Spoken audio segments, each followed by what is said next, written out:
มาแล้วทุกคนมื้อนี้สิมาใส่เดียกับผู้บ่าวเสียใจเนาะผู้นี้ซึ่งว่าเราอกหักจากผู้สาวน้อยมาเนาะเราผิดหวังเราอยากมาเล่นเกมกับเฮาฮะขอมาจัดให้เนาะซึ่งว่าเราเล่นตัวละครทามัดเนาะมื้อนี้จับ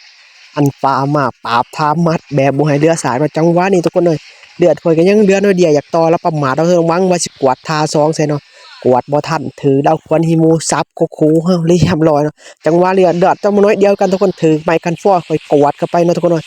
ติดกับต่อหางห้ำเนาะห้ำตายไปซองหน่อยเรียบร้อยนอนตายเนาะจะเสียใจเดี๋ยวจะมึงห้ำแตกสิได้เมียน้ำเขาอยู่บนในจังหวะนี้ทุกคนโดดเข้าไปตับไปกันฟอยมากวาดเข้าไปติดตัวห้ำแตกไปซองหน่อยเรียบร้อยในบ่ได้ผู้สาวของเขาเลยบาดห้ำแตกไปในจังหวะนี้ทุกคนเลยไม้กันฟอยไปกวาดไปเรียบร้อย3-1สกอร์เนาะกลับมาเบิ่งจังหวะนี้ทุกคนเลยเพราะว่าเครื่องตัวนั้นมันก็จะโหดแน่มาลองเปลี่ยนเครื่องทุกคนเลยจะลองมาใส่ว่าดาบเขียว2 อันว่ามันสิได้พ้นหรือบ่ทุกคนเนาะบ่มันสิแห้งซำใดนะกลับมาเบิ่งทุกคนมื้อนี้ก็ได้เครื่องมาเบิ่งลองเปลี่ยนเครื่องใหม่ทุกคนกวาดบาทหนึ่งทุกคนเลยสูตรปัจจุบันสิกวาดอีกบาทช่วงบ่ทันถือเราเอาควนหิมูมาซับคอเฮานอนตายกันบ่ได้พ้นทุกคนดาบเขียว2 อันบ่ได้เนาะใส่น้ำบ่ได้เนาะมันกวาดน้ำบ่ทันเนาะผิดพลาดได้ก็บ่ฮู้เนาะจากวางนี้ก็ต้องเปลี่ยนดาบเขียวออกทุกคนเนาะ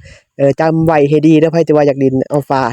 ตึงๆนี่นะมาใส่เครื่องนี้เนาะรับประกันเลยว่าถ้ามัดคายกระโดงห้องตายได้เนาะผู้บ่าวเสียใจก็เสียใจเติมเนาะถึงผู้สาวทิ่มแล้วยังมาเสียใจถึงไอ้ดักจึงขาเนาะเนาะมาจังหวะนี้ทุกคนโยนไปทา1ทา2จงกวดไปทุกคนกวดสิกวดอีบัดที่3ห้ำแตกก่อนเรียบร้อยเครื่องตัวนี้เอาประกันว่าใส่ได้พ้นทุกคนเนาะ